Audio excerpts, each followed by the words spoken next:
Hello. Hi. Welcome to the show called Chrissy Talks.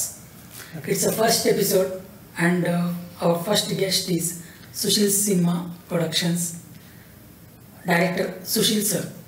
Thank you. So, first episode ನಮ್ಮದು ಮೊದಲನೇ guest ನೀವು. Okay ಈ show start ಮಾಡೋದಕ್ಕೆ main reason ಅಂದರೆ ನಿಮ್ಮದು ಫಸ್ಟ್ EPR ಅಂತ ಈ ಪ್ರೀತಿಗಳೇ ಶಾರ್ಟ್ ಫಿಲ್ಮ್ ಬರ್ತಾ ಇದೆ. ಅದಕ್ಕೋಸ್ಕರ ಯಾವ ಶೋ ಮಾಡ್ತಿಲ್ಲ ಅಂತ ನಾವೇ ಖುದ್ದಾಗಿ ಸ್ಪಾನ್ಸರ್ಶಿಪ್ ಮಾಡಿಬಿಟ್ಟು ಶೋ ನಡೆಸ್ತಾ ಇದ್ದೀವಿ. ಸಪೋರ್ಟ್ ಮಾಡಬೇಕಂತ ಕೇಳ್ಕೊತಾ ಇದ್ದೀವಿ. ಸೊ ಈ ಪ್ರೀತಿಗಳೇ ಜರ್ನಿ ಹೇಗೆ ಸ್ಟಾರ್ಟ್ ಆಯಿತು, ಸ್ಟೋರಿ, ಡೈರೆಕ್ಷನ್, DOP, ಕ್ಯಾಮ್ರಾಮನ್, ಇವನ್ ಎಡಿಟು, ಮ್ಯೂಸಿಕ್ ಎಲ್ಲ ನೀವೇ ಒಬ್ಬರೇ ಮಾಡಿದ್ದೀರಾ. ಸೊ ಓವರಾಲ್ ಆ ಜರ್ನಿ ಬಗ್ಗೆ ನಾವು ಇವತ್ತು ಪ್ರಶ್ನೆಗಳು ಕೇಳ್ತೀವಿ. So yeah it's come to the point. ಈ ಪ್ರೀತಿಗಳೇ ಶಾರ್ಟ್ ಫಿಲ್ಮ್ ಮಾಡಿ ಅದೇ ಅದು ಸ್ಟೋರಿ ಹೆಂಗೆ ಬಂತು ತಲೆಯಲ್ಲಿ? ಅಂದರೆ ಇದು ಏನು ಕ್ಯಾರೆಕ್ಟರ್ ಮೇಲೆ ಸ್ಟೋರಿ ಇದೆಯಾ, ಇಲ್ಲ ನೀವು ಓನಾಗಿ ಬಂದಿದ್ದು ಈ ಥರ ಸ್ಟೋರಿ ಮಾಡೋಣ ಅಂತ ಪ್ಲ್ಯಾನ್ ಇದೆಯಾ? ಜಾನರು ಹೇಳಿ. ಹಂಗೆ ಜಾನರ್ ಬಂದ್ಬಿಟ್ಟು ವಿ ಕಾಂಟ್ ಸೇ ಲೈಕ್ ಅದೊಂದು ನಾವು ಹೇಳ್ತೀವಿ ಒಂದು ಕೈಂಡ್ ಆಫ್ ಲವ್ ಸ್ಟೋರಿನೇ ಅದು. ಸೊ ಇಲ್ಲಿ ಬಂದ್ಬಿಟ್ಟು ಫಸ್ಟ್ ನಮಗೆ ಏನಾಗತ್ತೆ, ಅವಾಗ ಕೆಲವೊಂದು ಸ್ಟೋರೀಸ್ಗಳು ಇರ್ತಿತ್ತು ನನ್ನ ಮೈಂಡಲ್ಲಿ. ಇದು ಈ ಒಂದು ಜಾನರ್ ಮೇಲೆ ಮಾಡೋಣ, ಈ ಜಾನರ್ ಮೇಲೆ ಮಾಡೋಣ ಅಂತ ಹಂಗೆ ಸ್ಟೋರೀಸ್ಗಳು ಇರ್ತಿತ್ತು. ಸೊ ಅದರಲ್ಲಿ ಇದು ಒಂದು ಆ್ಯಂಗರ್ ಮ್ಯಾನೇಜ್ಮೆಂಟು ಅಥವಾ ಆ್ಯಂಗ್ರಿ ಪರ್ಸನ್ ಅಥವಾ ಅದ್ರ ಮೇಲೆ ಒಂದು ಸ್ಟೋರಿ ಮಾಡೋಣ ಅಂತ ಮೈಂಡಲ್ಲಿ ಇತ್ತು. ಸೊ ಅವಾಗ ಆ್ಯಕ್ಚುಲಿ ಇದು ಈ ಪ್ರೀತಿಗಳನ್ನ ಉಟ್ಕೊಂಡಿದ್ದು. ಅದೇ ಟೈಮಲ್ಲಿ ಸುನಿಲ್ ಅಂತ ಆ್ಯಕ್ಚುಲಿ ನಾವು ಟೀಚರ್ ಮೂವಿ ಮಾಡ್ತಾ ಇದ್ವಿ. ಅದರಲ್ಲಿ ಸುನಿಲ್ ಅಂತ ಹುಡುಗ ಪರಿಚಯ ಆಗಿದ್ದ. ಸೊ ಹಾಗಾಗಿ ಅವನು ಕೇಳ್ಕೊಂಡು ಬಂದಿದ್ದ, ಸರಿ ಏನಾದರೂ ಮಾಡೋಣ ಅಂತ ಹೇಳ್ಬಿಟ್ಟು. ಸೊ ಸರಿ ಆಯಿತು, ಅವಾಗ ನೋಡ್ಬಿಟ್ಟು ಸರಿ ಮಾಡೋಣ ತಗೋ, ಇದು ನಿಮ್ಗೆ ಸೆಟ್ ಆಗುತ್ತೆ, ಇದ್ರ ಮೇಲೆ ಮಾಡೋಣ ಅಂತೇಳಿ ಅವ್ನ ಕತೆ ಹೇಳಿದ್ದು. ಸೊ ಹಂಗೆ ಅದು ಸ್ಟಾರ್ಟ್ ಆಗಿದ್ದು. ಸೂಪರ್. ಕಥೆ ನೀವೇ ಬರೆದಿದ್ದು? ಹೌದು. ಓಕೆ. ಎಷ್ಟು ಜನ ಕಾಸ್ಟಿಂಗ್ಸ್ ಒಳಗೆ ಆರ್ಟಿಸ್ಟ್? ಇದರಲ್ಲಿ 5 ಮೆಂಬರ್ಸ್. ಸುನಿಲ್ ಮೇನ್ ಲೀಡ್ ಆಗಿ ವರ್ಕ್ ಮಾಡ್ತಿದ್ದಾನೆ, ಅವ್ನ ಫ್ರೆಂಡ್ ಆಗಿ ಪ್ರವೀಣ್ ವರ್ಕ್ ಮಾಡ್ತಿದ್ದಾನೆ. ಸೊ ಹಾಗಾಗಿ ಆಮೇಲೆ ಸುನಿಲ್ಗೆ ಮೇನ್ ಲೀಡ್ ಇಬ್ಬರು ಇದ್ದಾರೆ ಆಸ್ ಅ ಹೀರೋಯಿನ್ಸ್. ಅದರಲ್ಲಿ ಒಬ್ರು ಪ್ರೀತಿ ಅಂತ, ಇನ್ನೊಬ್ರು ಸೌಜನ್ಯ ಅಂತ. ಸೊ ಸೌಜನ್ಯಗೆ ಫ್ರೆಂಡ್ ಕ್ಯಾರೆಕ್ಟರ್ ಒಂದು ಆಕ್ಟ್ ಮಾಡ್ತಿದ್ದೆ, ಅದು ಒಂದು ಅವಳು ಬಂದ್ಬಿಟ್ಟು ನೀಲಾಂಬಿಕಾ ಅಂತ. ಪ್ರೊಡಕ್ಷನ್ ಬಜೆಟ್ ಎಲ್ಲ ಬಂದ್ಬಿಟ್ಟು ನಾವೇ ನೋಡ್ಕೊಂಡಿದ್ದು. ಎಷ್ಟು ಬಂತು? ಕಾಸ್ಟ್ ಏನು ಎಷ್ಟು ಬಂತು ಅಂತ ಐಡಿಯಾ ಅಂತ ಹೆಂಗೆ ಹೇಳಕ್ಕಾಗತ್ತೆ. ಸೊ ನಾವು ಅಲ್ಲಿ ಮಾಡಿದಾಗ ಎಲ್ಲಾನು ನಾವು ಸ್ಟಾರ್ಟ್ ಮಾಡೋದೇ 0 ಬಜೆಟ್ ಅಂತಾನೆ ಸ್ಟಾರ್ಟ್ ಮಾಡ್ತೀವಿ. ನಮ್ದೇ ಊರು ನಮ್ದೇ ಇದು ಇದೆ. ಅಲ್ಲಿ ಏನ್ ಬಜೆಟ್ ಹೋಗುತ್ತೆ ಅಂತಾನೆ ಶುರು ಮಾಡ್ತೀವಿ. ಕ್ಯಾಮ್ರಾನು ನಿಮ್ದೆ? ಸೊ ಹಂಗಂತ ಶುರು ಮಾಡ್ತೀವಿ. ಕ್ಯಾಮ್ರಾ ಫ್ರೆಂಡ್ ಇತ್ತು, ಯಾರು ಫ್ರೆಂಡ್ ಇತ್ತು, ರಘು ಮರಿನವ್ರ ಅಂತ ಅವನಿತ್ತು. ಅಂದ್ರೆ ಅವ್ರ ಹೆಂಗ್ ಪರಿಚಯ ಅಂತ? ಅದು ಟೀಚರ್ ಮೂವಿ ಮಾಡಿದ್ವಲ್ಲ, ಅದಕ್ಕಿಂತ ಮುಂಚೆನೂ ಅವ್ರು ಪರಿಚಯ ಇದ್ರು. ಸೊ ಟೀಚರ್ ಮೂವಿನೂ ಇದೆ ಅಂದಂಗೈತೆ. ಪೆಂಡಿಂಗ್ ಇದೆಯಾ? ಪೆಂಡಿಂಗ್ ಇಲ್ಲ. ಅದು ಬರುತ್ತಾ? ಬರುತ್ತೆ. ಓಕೆ. ಎಲ್ಲ ಮ್ಯೂಸ್ಗಳು ಬರ್ತವೆ ಹೊರಗಡೆ. ಓಕೆ. ಯಾವ ಕ್ಯಾಮ್ರಾ ಅದು? ಅದು ಕೆನಾನ್ 5D Mark IV. ಇವಾಗ ಅದು ಆಯ್ತು. ಮ್ಯೂಸಿಕ್ ಹೆಂಗ್ ಮಾಡಿದ್ರಿ? ಮ್ಯೂಸಿಕ್ ಬಂದ್ಬಿಟ್ಟು ಆ್ಯಕ್ಚುಲಿ ನಾನು ಕಲಿತಾ ಇದ್ದೆ ಅಂದರೆ ಜಸ್ಟ್ ಬೇಸಿಕ್ಸ್. ಒಂದು ಮಿಡಿ ಕೀಬೋರ್ಡ್ ತೊಗೊಂಡ್ಬಿಟ್ಟು VSTsಗಳು ತುಂಬ ಸಿಗ್ತವೆ. ಆ VSTsಗಳನ್ನ ಯೂಸ್ ಮಾಡ್ಕೊಂಡ್ಬಿಟ್ಟು ಮ್ಯೂಸಿಕ್ನ ರೆಡಿ ಮಾಡಬೇಕಂತ ನಾನು ಅದನ್ನು ಕಲಿತಾ ಇದ್ದೆ. ಆ್ಯಕ್ಚುಲಿ ಬೇಸಿಕ್ಲಿ ಕಲಿತಾ ಇದ್ದೆ. ಸೊ ಆಮೇಲೆ ಅಲ್ಲಿ ಆ್ಯಕ್ಚುಲಿ ಊರಲ್ಲೆಲ್ಲ ಸಿನಿಮಾ ಮಾಡಿದಾಗ ಅಲ್ಲಿಂದ ಎಲ್ಲೆಂದು ಹುಡ್ಕೊಂಡು ಹೋಗೋದು ಮ್ಯೂಸಿಷಿಯನ್ಗೆ ಅದಕ್ಕೆಲ್ಲ ಅಂತ ಹೇಳ್ಬಿಟ್ಟು ನಾವೇ ಒಂದು ಮೂಲೆಯಲ್ಲಿ ಇರೋವಂಥ ಊರು. ಸೊ ಅಲ್ಲೇ ಕುತ್ಕೊಂಡು ಬಾರ್ಡ್ರಲ್ಲಿ ಅಲ್ಲೇ ಕುತ್ಕೊಂಡು ಏನು ಮಾಡೋದು, ಒಂದೇ ಚಿಕ್ಕದಾಗ ಒಂದು 10x10 ರೂಮಲ್ಲಿ ಸ್ಟುಡಿಯೋನು ಅಲ್ಲೇ ಫಿಕ್ಸ್ ಇತ್ತು, ಸೆಟಪ್ ಇತ್ತು. ಸೊ ಏನೇನು ಮಾಡೋದು, ಡೈಲಿ ಒಂಚೂರು ಕಲಿಯೋದು, ಅದಾದ್ಮೇಲೆ ಅದನ್ನು ಅಪ್ಲೈ ಮಾಡೋದು, ಡೈಲಿ ಒಂಚೂರು ಕಲಿಯೋದು, ಅದಾದ್ಮೇಲೆ ಅದನ್ನು ಅಪ್ಲೈ ಮಾಡೋದು. ಆ ಥರ ಅದರಲ್ಲಿರೋ ಚಿಕ್ಕ ಟ್ಯೂನ್ಸ್ಗಳಾಗಲಿ ಎಲ್ಲ ಆಗಲಿ ಅದು ಹಾಗೆ ಕಲ್ತ್ಬಿಟ್ಟು ಅದನ್ನ ಹಾಕಿದೆ ಅಷ್ಟೇ. ಸೊ ಬೇಸಿಕಲಿ ಮ್ಯೂಸಿಕ್ ಅಂತ ಬಂದಾಗ definitely I am not a pro. So ನಮಗೆ ಅಷ್ಟು ಇದಂತಿಲ್ಲ, ಬಟ್ ಕೆಲವೊಂದು ಮ್ಯೂಸಿಕ್ ಥಿಯರೀಸ್ಗಳು ಇರುತ್ತಲ್ಲ, ಸ್ವಲ್ಪ ಬೇಸಿಕ್ ಥಿಯರೀಸ್ಗಳು. ಅದಾದಮೇಲೆ ಎಮೋಷನ್ಸ್ಗಳು ಇರುತ್ತೆ ಕೆಲವೊಂದು. ಸ್ಯಾಡ್ ಬಂದರೆ ಈ ಥರ ಬರುತ್ತೆ, ಹ್ಯಾಪಿ ಬಂದರೆ ಈ ಥರ ಮ್ಯೂಸಿಕ್ ಹಾಕ್ಬೋದು, ಈ ಥರ ಬರುತ್ತೆ ಟ್ಯೂನ್ಸ್ ಅಂತ ಹೇಳ್ಬಿಟ್ಟು ಅದೊಂದು. ಸೊ ಅದ್ಮೇಲೆ ಕೆಲವೊಂದು ಟ್ಯೂನ್ಸ್ ಮೇಲೆ ಸ್ವಲ್ಪ ವರ್ಕೌಟ್ ಮಾಡೋಣ ಅಂತ ಹೇಳ್ಬಿಟ್ಟು ಸ್ವಲ್ಪ ಮಾಡಿದ್ದು. ಬಟ್ ಜಾಸ್ತಿ ಅಷ್ಟು ಟೈಮ್ ಕೊಡೋಕ್ಕಾಗಲಿಲ್ಲ, ಯಾಕಂದರೆ ಕಲಿಯೋಕ್ಕೆ ನಾವು ಕುಂತಾಗ ಮ್ಯೂಸಿಕ್ಕು ನಿಮಗೆ ಸಡನ್ನಾಗಿ ಬರೋದಿಲ್ಲ ಅದು.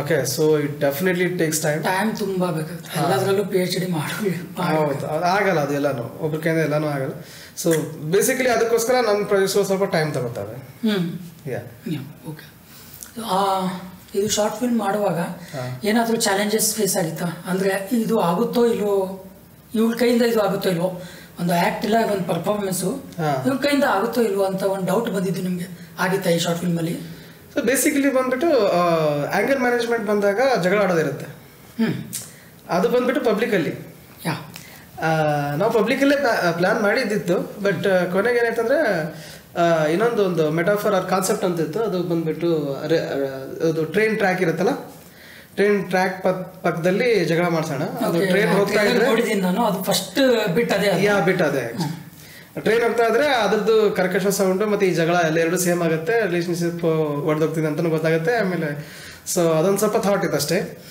ಆಮೇಲೆ ಆಬ್ವಿಯಸ್ಲಿ ಅದು ಒಂದು ಸ್ವಲ್ಪ ಚಾಲೆಂಜಿಂಗ್ ಇದೆ ಅದು ಓಕೆ ಈಗ ಯಾಕಂದ್ರೆ ಅದ್ರಲ್ಲಿ ಆ್ಯಕ್ಟ್ ಮಾಡ್ತಿರೋ ಹುಡುಗಿನೊಬ್ಬರು ಫಸ್ಟ್ ಟೈಮ್ ನಮ್ಮ ಜೊತೆ ಕೆಲಸ ಮಾಡಿದ್ದು ಪ್ರೀತಿ ಬಟ್ ಫಸ್ಟ್ ಡೇ ನಮಗೆ ಸ್ವಲ್ಪ ಕಷ್ಟ ಆಯಿತು ಫಸ್ಟ್ ಡೇ ಒಂಚೂರು ಅದು ಹ್ಯಾಂಡಲ್ ಮಾಡೋಕ್ಕಾಗಲಿಲ್ಲ ಅದು ಓಕೆ ಅಂದರೆ ಕನೆಕ್ಷನ್ಸ್ಗಳು ಇರಲಿಲ್ಲ ಇಬ್ಬರಿಗೂ ಓಕೆ ಆ್ಯಕ್ಟರ್ಸ್ಗಳ ಮಧ್ಯೆ ಕನೆಕ್ಷನ್ ಇಲ್ಲ ಯಾಕಂದರೆ ಅವು ಸುನಿಲ್ಗೂ ಕೂಡ ಫಸ್ಟ್ ಟೈಮೇ ಅವಳ ಮುಂದೆ ಬಂದಿದ್ದು ನಿಂತಿದ್ದು ಸೊ ನನಗೂ ಡೈರೆಕ್ಷನ್ ಮಾಡಬೇಕಾದ್ರೆ ಅವಳು ಫಸ್ಟ್ ಟೈಮ್ ಬಂದಿದ್ಲು ಸೊ ಅವಳಿಗೂ ಅದು ಅರ್ಥ ಆಗ್ತಿಲ್ಲ ನಮ್ದೇನೋ ಯಾಕೋ ಸೊ ನಾವು ಫಸ್ಟ್ ಡೇನ ಏನು ಮಾಡಿದ್ವಿ ಹಾಗೆ ಜಸ್ಟ್ ಒಂದು ಇಂಟ್ರೊಡಕ್ಷನ್ ಅಂತ ಬಿಟ್ಬಿಟ್ವಿ ಅದನ್ನು ಸೊ ಫಸ್ಟ್ ಡೇ ಶೂಟ್ ಮಾಡಿದ್ದೀರಿ ಶೂಟ್ ಮಾಡಿ ಟ್ರೈ ಮಾಡಿದ್ವಿ ನಾವು ಅಷ್ಟೇ ಆ ಪೋರ್ಷನ್ ಆಮೇಲೆ ಇರಲಿ ಬಿಡು ಅದನ್ನು ಇನ್ನೊಂದು ಡೇ ತಗೊಳ್ಳೋಣ ಓಕೆ ಅಂತ ಹೇಳ್ಬಿಟ್ಟು ಏನು ಮಾಡ್ತೀವಿ ನೆಕ್ಸ್ಟ್ ಡೇ ಅದನ್ನು ಹಾಕ್ತೀವಿ ಆ ಫಸ್ಟ್ ಡೇ ನಮ್ಮ ಕಂಪ್ಲೀಟ್ ಇಂಟ್ರಡಕ್ಷನು ಆಮೇಲೆ ಏನು ಸೀನ್ ಇರುತ್ತಲ್ಲ ಅದ್ರ ಬಗ್ಗೆ ಸ್ವಲ್ಪ ಡಿಸ್ಕಷನ್ಸ್ ಎಲ್ಲ ಆಯಿತು ಹೇಗಿರುತ್ತೆ ಅಂತ ಹೇಳ್ಬಿಟ್ಟು ಬಟ್ ನೆಕ್ಸ್ಟ್ ಡೇ ಡೆಫಿನೆಟ್ಲಿ ಅವಳು ಚೆನ್ನಾಗಿ ತಗೊಂಡ್ಲ ಅದನ್ನು ಸೊ ಅಂದರೆ ಮೊದಲು ಪ್ರಾಕ್ಟೀಸ್ ಮಾಡಿಸೋದು ಇಲ್ಲ ಒಬ್ರಿಗೊಬ್ರು ಅಂಡರ್ಸ್ಟ್ಯಾಂಡ್ ಮಾಡ್ಕೊಳ್ಳೋದು ತುಂಬ ನೆಸೆಸರಿ ಇದೆ ಅಂದಂಗಾಯ್ತು ಹೌದು ಡೆಫಿನೆಟ್ಲಿ ಓಕೆ ಅದು ಮಾಡಿದ್ರೆ ತುಂಬ ಚೆನ್ನಾಗಿ ಔಟ್ಪುಟ್ ಬರುತ್ತೆ ಆ್ಯಂಡ್ ಅದು ಆಬ್ವಿಯಸ್ ಇದೆ ಓಕೆ ಸೊ ಈಗ ಆರ್ಟಿಸ್ಟ್ಗಳನ್ನ ಪೇಮೆಂಟ್ಸ್ ಏನಾದರೂ ಇತ್ತಾ ಫ್ರೀ ಇಲ್ಲ ಆರ್ಟಿಸ್ಟ್ಗಳಿಗೆ ಪೇಮೆಂಟ್ಸ್ ಅನ್ನೋಕ್ಕಿಂತಲೂ ಎಲ್ಲರೂ ಚಾನ್ಸ್ಗೋಸ್ಕರನೇ ಕಾಯ್ತಾ ಇದ್ರು ಎಲ್ಲರೂ ಚಾನ್ಸ್ಗೋಸ್ಕರ ಕಾಯ್ತಿದ್ರು ಏನಾದರೂ ವರ್ಕ್ ಮಾಡೋಣ ಅಂತ ಇದ್ರು ಆ್ಯಂಡ್ ಆಬ್ವಿಯಸ್ಲಿ ನಮಗೆ ಅದೇ ಊರ ಕಡೆ ಇದ್ದಾಗ ನಮ್ಗೆ ಏನಾಗುತ್ತೆ ಬಜೆಟ್ ಅಲ್ಲಿ ಆ ಥರ ನಾವು ಪ್ಲ್ಯಾನ್ ಮಾಡೇ ಇರೋದಿಲ್ಲ ಯಾರಿಗೆ ಇಂಟ್ರೆಸ್ಟ್ ಇರುತ್ತೆ ಅವ್ರಿಗೆ ಬನ್ನಿ ಅಂತ ಹೇಳಿರ್ತೀವಿ ಅದರಲ್ಲಿ ಪ್ರಾಪರಾಗಿ ಟೈಮ್ ಕೊಡೋರು ಪ್ರಾಪರಾಗಿ ಇಂಟ್ರೆಸ್ಟ್ ಇರೋರು ಬಂದಿರ್ತಾರೆ ಆ್ಯಂಡ್ ಡೆಫಿನೆಟ್ಲಿ ಅವರು ತುಂಬ ಚೆನ್ನಾಗಿ ವರ್ಕು ಕೂಡ ಮಾಡಿದ್ದಾರೆ ಇದು A2 ಮ್ಯೂಸಿಕ್ಗೆ ನೀವು ಇದು ಮಾಡ್ತಾ ಇದ್ದೀರಾ ಹೌದು ರಿಲೀಸ್ ಮಾಡ್ತಿದ್ದೀರಾ ಅವ್ರ ಚಾನಲಲ್ಲಿ ನಿಮ್ಮದೇ ಚಾನಲ್ ಇದೆಯಲ್ಲ ಯಾಕೆ ಅದರಲ್ಲಿ ಯಾಕೆ ಬಿಡ್ತಾ ಇಲ್ಲ ಇದರಲ್ಲಿ ಯಾಕೆ ಬಿಡ್ತಿದ್ದೀರಾ ಅಂತ it's a good question actually ಏನಾಗುತ್ತೆ ಅಂತಂದರೆ ಈಗ ಒಂದು ಬಂದುಬಿಟ್ಟು ನಮಗೆ ರೀಚ್ ಏನಿದೆ ಅದು ತುಂಬ ಇಂಪಾರ್ಟೆಂಟ್ ಆಗುತ್ತೆ ಸೊ ನಮಗೆ ಏನಂದರೆ ಈಗ ಎಕ್ಸಾಕ್ಟ್ಲಿ ಕಂಟೆಂಟ್ ಬಂದುಬಿಟ್ಟು ಸ್ವಲ್ಪ ಬ್ರಾಡಾಗಿ ರೀಚ್ ಆಗಬೇಕು ಅಂತಂದರೆ ಅದು ತುಂಬ ಇಂಪಾರ್ಟೆಂಟ್ ಇದೆ ನಮ್ಮ ಕಡೆ ಏನಂದರೆ ಒಂದು ನಮ್ಮ ಚಾನಲ್ಗೆ ಒಂದು ಏನಪ್ಪ ಒಂದು ಇನ್ಫ್ಲೂಯೆನ್ಸ್ ಮಾಡಬೇಕು ಅಥವಾ ಅದರಲ್ಲಿ ಏನೋ ಒಂದು ಮಾಡಿಬಿಟ್ಟು ರೀಚ್ ಮಾಡೋ ಥರ ಕಂಟೆಂಟ್ ಹಾಕ್ಬೇಕಂತಿಲ್ಲ ನಾವು ಸ್ಟ್ರಿಕ್ಟ್ಲಿ ಫಿಲಮ್ ಮೇಕರ್ಸ್ಗಳು ಬರೀ ಒಂದು ಫಿಲಮ್ ಮೇಲೆ ಒಂದು ಕಂಟೆಂಟ್ ಮೇಲೆ ವರ್ಕ್ ಮಾಡೋರು ಸೊ ಅದು ಜಾಸ್ತಿ ಟೈಮ್ ತಗೊಳುತ್ತೆ ನಮಗೆ ಸೊ ನಾವು ರೆಗ್ಯುಲರ್ ಅಲ್ಲ ಯೂಟ್ಯೂಬ್ಗೆ ಸೊ ಯೂಟ್ಯೂಬ್ಗೆ ರೆಗ್ಯುಲರ್ ಇಲ್ಲ ಅಂತ ಹೇಳ್ಬಿಟ್ಟು ಯೂಟ್ಯೂಬಲ್ಲಿ ಆ ಒಂದು ಥಿಂಗ್ಸ್ಗಳು ಜನರೇಟ್ ಆಗೋದು ಇಲ್ಲ ಬೇಗ ಸೊ ಹಾಗಾಗಿ ಏನಾಗುತ್ತೆ ಅಂದರೆ ನಮ್ಮದು ಈ ಒಂದು ನಾವೀಗ ನಮ್ಮ ಚಾನಲ್ ಹಾಕಿದ್ರು ಕೂಡ ಒಂದು ಲೆವೆಲಲ್ಲಿ ಒಳ್ಳೆ ಕಂಟೆಂಟ್ ಇದ್ರೂ ಕೂಡ ನಾವಿರೋ ರೀಜನ್ ಏನಿದೆಯಲ್ಲ ಆ ರೀಜನ್ ಅಕ್ಕಪಕ್ಕದಲ್ಲಿರೋ ಜನಗಳು ಮಾತ್ರ ಅದನ್ನು ಇದು ಮಾಡ್ತಾರೆ ಸೊ ಅದನ್ನು ಸ್ವಲ್ಪ ಬ್ರಾಡಲ್ಲಿ ತಗೊಂಡು ಹೋದರೆ ಹೆಂಗೆ ಅಂತ ಹೇಳ್ಬಿಟ್ಟು ನಮಗೆ ಮೈಂಡಲ್ಲಿ ಬಂದಿದ್ದು ಸರಿ ಇದನ್ನು ಒಳ್ಳೆ ಚಾನಲ್ಗೆ ಹಾಕಿದ್ರೆ ಮೇ ಬಿ ಅಲ್ಲಿಂದ ಏನಾದರೂ ತುಂಬ ಜನರಿಗೆ ರೀಚ್ ಆದರೆ ಹೆಲ್ಪ್ ಆಗ್ಬೋದು ಅಂದರೆ ನಮ್ಮ ವರ್ಕ್ ಆಗಲಿ ನಮ್ಮ ಕಂಟೆಂಟ್ ಆಗಲಿ ಹೆಲ್ಪ್ ಆಗ್ಬೋದು ಆಲ್ಮೋಸ್ಟ್ ಎಲ್ರಿಗೂ A2 ಮ್ಯೂಸಿಕ್ ಗೊತ್ತು ಅದು ಥ್ರೂ ನಮ್ಮದು ಕಂಟೆಂಟ್ ಏನು ನಮ್ಮದು ಟ್ಯಾಲೆಂಟ್ ಪರ್ಫಾರ್ಮೆನ್ಸ್ ಏನಿದೆ ಅದು ನಾವು ತೋರಿಸ್ಬೇಕಂತ ನಮ್ಮ ವರ್ಕ್ ಏನಿದೆ ಅಂತ ಕ್ವಾಲಿಟಿ ವರ್ಕ್ ಅದೇ ನಮ್ಮ ಚಾನಲಲ್ಲಿ ಬಿಟ್ಟರೆ ನಾವು ನಮ್ಮ ಕಡೆನೇ ಪಾಪ್ಯುಲರ್ ಈ ಕಡೆ ಜನಕ್ಕೆ ಏನೋ ಗೊತ್ತಿಲ್ಲ ನಮ್ಮ ಬಗ್ಗೆ ಸೊ ನಮ್ಮ ಕಡೆ ಹೋಗುತ್ತೆ 20K ತನೂ ರೀಚ್ ಆದ್ರೂ ನಾವು ಏನೂ ಇಲ್ಲ ಅಂದಂಗೆನೇ ಅಲ್ಲಿ ಸೊ ಈಗ ಒಂದು ಏನಪ್ಪ ರೀಸೆಂಟ್ ಡೇಸಲ್ಲಿ ಏನಾಗಿದೆ ಅಂತಂದರೆ ನಾವು ಕೆಲವೊಂದು ಕಂಟೆಂಟ್ಗಳು ಮಾಡಿದ್ವಿ ಇದಕ್ಕಿಂತ ಹಿಂದೆ ಮಾಡಿರೋ ಕಂಟೆಂಟಲ್ಲಿ ಲೈಕ್ ಜೆಸ್ಸಿ ಅಂತ ಒಂದು ಕಂಟೆಂಟ್ ಮಾಡಿದ್ವಿ 15 ಮಿನಿಟ್ಸ್ದು ಬಟ್ ಅದು ಹಿಂದಿ ಕಂಟೆಂಟ್ ಇತ್ತು ಏನಾಯಿತು ಅಂತಂದರೆ ಆ ಕಂಟೆಂಟ್ಗೆ ವ್ಯೂಸ್ ಕಡಿಮೆ ಇದೆ ಬಟ್ ನನಗೆ ಗೊತ್ತಿರೋ ಪ್ರಕಾರ ನನಗೆ ಬಂದಿರೋ ಕಾಲ್ಸ್ಗಳು ತುಂಬ ಒಳ್ಳೊಳ್ಳೆ ಇಂಪಾರ್ಟೆಂಟ್ ಕಾಲ್ಸ್ಗಳು ಬಂತು ತುಂಬ ದೂರದಿಂದ ಲೈಕ್ ಮುಂಬೈಯಿಂದ ಆಗಲಿ ಅಥವಾ ಈ ಕಡೆ ಬೆಂಗಳೂರಿಂದ ಆಗಲಿ ಅಲ್ಲಿಂದ ಕಾಲ್ಸ್ಗಳು ಬಂದು ನಂಗೆ ನೆನಪಿದೆ ಅಲ್ಲಿಂದ ಕಮೆಂಟ್ಸ್ಗಳು ಬಂದಿದ್ದು ಕೂಡ ನಂಗೆ ನೆನಪಿದೆ. ಸೊ ಕಂಟೆಂಟು ಚೆನ್ನಾಗಿದ್ರು ಕೂಡ ಎಷ್ಟೋ ಕಡೆಗೆ ಅಂಡರ್ ರೇಟೆಡ್ ಕಂಟೆಂಟ್ಗಳು ಜಾಸ್ತಿ ಇದ್ದಾವೆ. ನಮ್ದಂತ ಅಷ್ಟೇ ಇಲ್ಲ, ತುಂಬಾ ಈ ಥರ ತುಂಬ ಇದೆ. ನಾವೇ ಆ ಥರ ಕಂಟೆಂಟ್ ನೋಡ್ಬಿಟ್ಟು ಶಾಕ್ ಆಗಿದ್ವಿ, ವ್ಯೂಸೇ ಇಲ್ಲ ಅದಕ್ಕೆ. ಬಟ್ ಕಂಟೆಂಟ್ ನೋಡಿದ್ರೆ ಟಾಪ್ ನಾಚ್ ಆಗಿದೆ. ಸೊ ಈ ಥರ ಆಗುತ್ತೆ. ಅಂತ ಸಿಚುವೇಶನ್ ಏನಂದ್ರೆ ಈಗ ಸದ್ಯಕ್ಕೆ ನಾವು ಫಿಲ್ಮ್ ಮೇಕಿಂಗ್ ಪ್ರೊಸೆಸ್ ಅಲ್ಲಿ ತುಂಬಾ ಬ್ಯುಸಿ ಇರೋದ್ರಿಂದ ಓಕೆ ಆ ಯೂಟ್ಯೂಬ್ನ ಹ್ಯಾಂಡಲ್ ಮಾಡ್ಕೊಂಡು ಕುತ್ಕೊಳ್ಳೋಕೆ ಅಷ್ಟು ಟೈಮ್ ಇಲ್ಲ ಅಂತ ಹೇಳಿ I think these are the stream lines ಏನಿದಾವಲ್ಲ ಇವೆಲ್ಲ A2 ಮ್ಯೂಸಿಕ್ ಆಗಲಿ ಅಥವಾ ಮೂವೀಸ್ ಆಗಲಿ ಆಮೇಲೆ ಆನಂದ್ ಆಗಲಿ PRK ಆಗಲಿ ಇವೆಲ್ಲ ತುಂಬಾ ಒಳ್ಳೆ ಒಂದು ಇದು ಹೆಲ್ಪ್ ಪ್ಲಾಟ್ಫಾರ್ಮ್ಸ್ಗಳು ಇವೆಲ್ಲ. ಆ್ಯಂಡ್ ತುಂಬ ನ್ಯೂ ಫಿಲ್ಮ್ ಮೇಕರ್ಸ್ಗಳಿಗಂತೂ ತುಂಬ ಹೆಲ್ಪ್ ಆಗ್ತದೆ, ಶೋಕೇಸ್ ಮಾಡೋದಕ್ಕೆ ಡೆಫಿನೆಟ್ಲಿ ತುಂಬ ಹೆಲ್ಪ್ಫುಲ್ ಆಗ್ತಿದೆ. ಸೊ ಇವಾಗ ನೀವು ಅದು ಮೂವಿ EPR ಮಾಡುವಾಗ ನೀವು ಗುಲ್ಬರ್ಗಾದಲ್ಲಿದ್ರಿ, ಇವಾಗ ನೀವು ಫ್ರಂಟ್ ಸೀಟ್ ಮಾಡ್ತಾ ಇದ್ದೀರಾ, ಫಸ್ಟ್ ಫೀಚರ್ ಫಿಲ್ಮ್ ನಿಮ್ಮದು. ಹೌದು. ಸೊ ಅಲ್ಲಿಂದ ಇಲ್ಲಿಗೆ ಬಂದು ಇಲ್ಲಿ ಸೆಟ್ಲಾಗಿ ಅದರೊಳಗೆ ಫಿಲ್ಮ್ ಮಾಡೋ ಒಳಗೇನೆ ನೀವು ನಾನು ನೋಡ್ತಾ ಇದ್ದೆ ನೀವು EPRದು ಎಡಿಟ್ ಮಾಡ್ತಾ ಇದ್ದೀರಾ, ಅದೆಲ್ಲ ಹೆಂಗೆ ಹ್ಯಾಂಡಲ್ ಮಾಡಿದ್ದೆ ನೀವು? ಈ ಪ್ರೀತಿಗಳಿದು ಆಲ್ಮೋಸ್ಟ್ ಎಲ್ಲಾನೇ ವರ್ಕ್ ಆಗಿತ್ತು. ನನ್ಗೆ ಗೊತ್ತಿರೋ ಪ್ರಕಾರ ಒಂದು ಜಸ್ಟ್ ಒಂದು ಲಾಸ್ಟ್ ಒನ್ ಟೈಮು ಎಲ್ಲ ಮ್ಯೂಸಿಕ್ನ ಇನ್ನೊಂದ್ಸತಿ ನೋಡೋಣ, ಓಕೆ ಯಾವ ಥರ ಎಲ್ಲ ಕವರ್ ಆಗಿದೆ ಇಲ್ಲ ಅಂತ ಹೇಳ್ಬಿಟ್ಟು ಅಂತಿತ್ತು. ಅದಕ್ಕೋಸ್ಕರ ಮ್ಯೂಸಿಕ್ಗೆ ಸ್ವಲ್ಪ ರೀವರ್ಕ್ ಆಯಿತು. ಏನಾಗುತ್ತೆ ಅಂದರೆ ಮ್ಯೂಸಿಕಲ್ಲಿ ನಿಮಗೆ ಡೇ ಬೈ ಡೇ ನಾಲೆಜ್ ಹೆಚ್ಚುತ್ತಾ ಹೋಗುತ್ತೆ. ನೀವು ಕಂಟೆಂಟ್ ನೋಡ್ತಾ ನಿಮಗೆ ನಾಲೆಜ್ ಹೆಚ್ಚುತ್ತಾ ಹೋಗುತ್ತೆ. ನೀವು ಯಾವಾಗೋ ಒಂದ್ಸತಿ ಮಾಡಿಟ್ಟು ನಿಮ್ದು ವರ್ಕೆ ಸ್ವಲ್ಪ ದಿನ ಬಿಟ್ಟು ಆದಮೇಲೆ ಇದು ಇನ್ನು ಸ್ವಲ್ಪ ಬೆಟರ್ ಆಗ್ಬೋದು ಅಂತ ನಾಲೆಜ್ ಬಂದ್ಬಿಡುತ್ತೆ. ಓಕೆ ಈಗ ಇದೇ EPR ನಾನು ಈಗ ರಿಲೀಸ್ ಮಾಡ್ತಾ ಇರೋದನ್ನ ಇನ್ನು ಸ್ವಲ್ಪ ದಿನ ಬಿಟ್ಬಿಟ್ಟು ಮಾಡಿದ್ರೆ ಇದಕ್ಕೆ ಸ್ವಲ್ಪ ಆ್ಯಡ್ ಮಾಡೋಣ ಅಂತ ಸ್ವಲ್ಪ ಮೆಚೂರ್ ಆಗಿ ಮಾಡೋಣ ಅಂತ ಹೆಂಗೆ ಅನ್ಸುತ್ತೆ. ಸೊ ಅದು ಒಂದು ಸ್ವಲ್ಪ ಬಿಗ್ಗೆಸ್ಟ್ ಪ್ರಾಬ್ಲಮ್ ಇದೆ. ಅದು ನಂದಂತಲ್ಲ, ಮೇ ಬಿ ತುಂಬಾ ಜನ ಇರ್ಬೋದು, ನಂಗೆ ಗೊತ್ತಿಲ್ಲ ಅದು, ಬಟ್ ಹಂಗೆ ಅನ್ಸುತ್ತೆ. ಅದಕ್ಕೋಸ್ಕರ ಸ್ವಲ್ಪ ನಾನು ಡಿಲೇ ಮಾಡ್ತಾ ಇರ್ತೀನಿ. ಓಕೆ ಇಲ್ಲ ಇನ್ನು ಏನಾದರೂ ಹಾಕ್ಬೋದಾ, ಇನ್ನೇನಾದರೂ ಮಾಡ್ಬೋದಾ. ಸೊ ಆ ಥರ ತುಂಬ ಈವನ್ ನಾವು DI ಅಥವಾ ಕಲರ್ ಗ್ರೇಡಿಂಗ್ ಮೇಲೆ ತುಂಬ ಅಂದರೆ ಹೆವಿ ಟೈಮ್ ನಾನು ಕೊಡೋದು ಅದಕ್ಕೆ, ಹೆಂಗೆ ಕೊಡ್ಬೋದು, ಯಾವ ಥರ ಮಾಡ್ಬೋದು ಅಂತ ಹೇಳ್ಬಿಟ್ಟು. ಸೊ ಹಾಗಾಗಿ ಸ್ವಲ್ಪ ಜಾಸ್ತಿ ಟೈಮ್ ಕೊಟ್ಟಂಗೆ ಮತ್ತೆ ಇನ್ನೂ ಏನಾದರೂ ಮಾಡ್ಬೋದಾ ಅನ್ನೋದೇ ಮೈಂಡಲ್ಲಿ ಬರೋದು. ಬಟ್ ಅದರಿಂದ ಒಂದು ಪ್ರಾಬ್ಲಮ್ ಅಂದರೆ ಡಿಲೇ ಆಗ್ತಾರೆ ಥಿಂಗ್ಸ್ಗಳು. ಸೊ ಬೇಗ ಬಿಡಬೇಕಾಗತ್ತೆ ಅಂದಮೇಲೆ ಸುಮ್ಮನೆ ಬಿಟ್ಬಿಡ್ಬೇಕಷ್ಟೇ. ಬೇಗ ಬಿಡ್ಬೇಕಂದ್ರೆ ಅದು ಗಡಿಬಿಡಿ ಒಳಗೆ ಹೆಂಗೋ ಮಾಡಿಬಿಟ್ಟು ಬಿಡ್ತೀವಿ. ಅದೇ ಅದು ಪ್ರೆಷರ್ ಬರುತ್ತೆ, ಬಿಡಿ ಇವತ್ತು. ಅದಕ್ಕಿಂತಲೂ ಏನಂತಂದರೆ ಬೆಸ್ಟ್ ಥಿಂಗ್ಸು ಈ ನಡುವೆ ಅರ್ಥ ಆಗ್ತಾ ಇರೋದು ಏನಂತಂದರೆ ಒಂದು ವರ್ಕ್ ಮಾಡಿದ್ದೀರಾ ಬಿಟ್ಬಿಡಿ, ಅದ್ರ ಮೇಲೆ ಏನೋ ಒಂದು ಕಮೆಂಟ್ ಬಂದೇ ಬರುತ್ತೆ, ಅಲ್ಲಿ ತನಕ ನಿಮ್ಮ ಮೈಂಡ್ ಮೆಚೂರ್ ಆಗಿರುತ್ತೆ. ಏನು ಮೆಚುರಿಟಿ ಬಂದಿರುತ್ತಲ್ಲ ಅದು ಇನ್ನೊಂದು ಪ್ರಾಜೆಕ್ಟ್ಗೆ ಹಾಕ್ಬಿಡಿ ಅಷ್ಟೇ. So it's like you have to work continuously. So ಅದೇನಾಗುತ್ತೆ, every work you have done past ಅಂತಂದರೆ ಅದು ನಿಮಗೆ ಈಗ ನಿಮ್ಮ ಪ್ರೆಸೆಂಟ್ ಮಾಡ್ತಿರೋ ವರ್ಕ್ ಅಥವಾ ಫ್ಯೂಚರ್ ಮಾಡ್ತಿರೋ ವರ್ಕ್ ಏನಿದೆ ಅದು ಸ್ವಲ್ಪ ಬೆಟರ್ ಇರಬೇಕು, ಅಂದರೆ ಪಾಸ್ಟ್ಗಿಂತಲೂ. So that is the thing. ಅದರಿಂದ ಕಲಿತೀವಿ, ಅದರಿಂದ ಸ್ವಲ್ಪ ನಾಲೆಜು ಗೇನ್ ಆಗುತ್ತೆ ಅದರಿಂದ.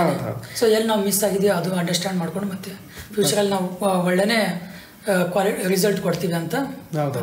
ಇವಾಗ ಏನಂದರೆ ಯಾವಾಗ ಅದು ರಿಲೀಸು EPR ಡೇಟ್ ಒಂದ್ಸಲ ಹೇಳ್ಬಿಡಿ. ಈ ಪ್ರೀತಿರಗಡೆ ಅನ್ನೋ ಫಿಲ್ಮ್ ಏನಿದೆ ಅಲ್ಲ ಅದರದ್ದು ಟ್ರೈಲರ್ ಸದ್ಯಕ್ಕೆ ಸುಶೀಲ್ ಸಿನಿಮಾ ಪ್ರೊಡಕ್ಷನ್ ಅಂತ ಹೇಳ್ಬಿಟ್ಟು ಯೂಟ್ಯೂಬ್ ಚಾನಲಲ್ಲಿ ಆಲ್ರೆಡಿ ಸ್ಟ್ರೀಮ್ ಆಗ್ತಿದೆ. ಅದನ್ನು ನಾವು ಕೆಲವೊಂದು ಅವಾರ್ಡ್ ಶೋಸ್ಗಳಲ್ಲೂ ಕೂಡ ಶೋಕೇಸ್ ಮಾಡಿದ್ದೀವಿ ಟ್ರೈಲರ್ನ. ಸೊ ಅದು ಕೂಡ ಆಗಿತ್ತು.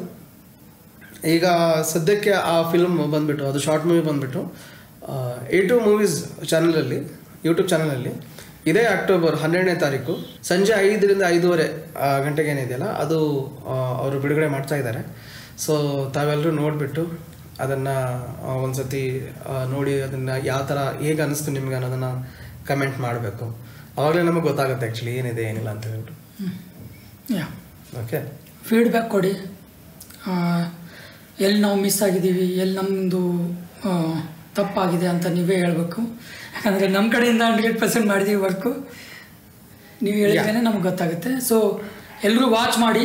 ಇದೇ ಅಕ್ಟೋಬರ್ 12ನೇ ತಾರೀಕು ವಿಜಯದಶಮಿ ದಿನದಂದು ಈ ಪ್ರೀತಿರಗಳೇ ಸ್ಟ್ರೀಮ್ ಆಗುತ್ತೆ A2 ಮ್ಯೂಸಿಕಲ್ಲಿ. ದಯವಿಟ್ಟು ವಾಚ್ ಮಾಡಿ, ಸೊ ಸಪೋರ್ಟ್ ಮಾಡಿ. ನಮಸ್ಕಾರ. Thank you sir for coming our show. First episode successful ಆಗಲಿ ಅಂತ ಹಾರೈಸಿ. ಡೆಫಿನೆಟ್ಲಿ ಸಕ್ಸಸ್ಫುಲ್ ಆಗುತ್ತೆ. ಓಕೆ.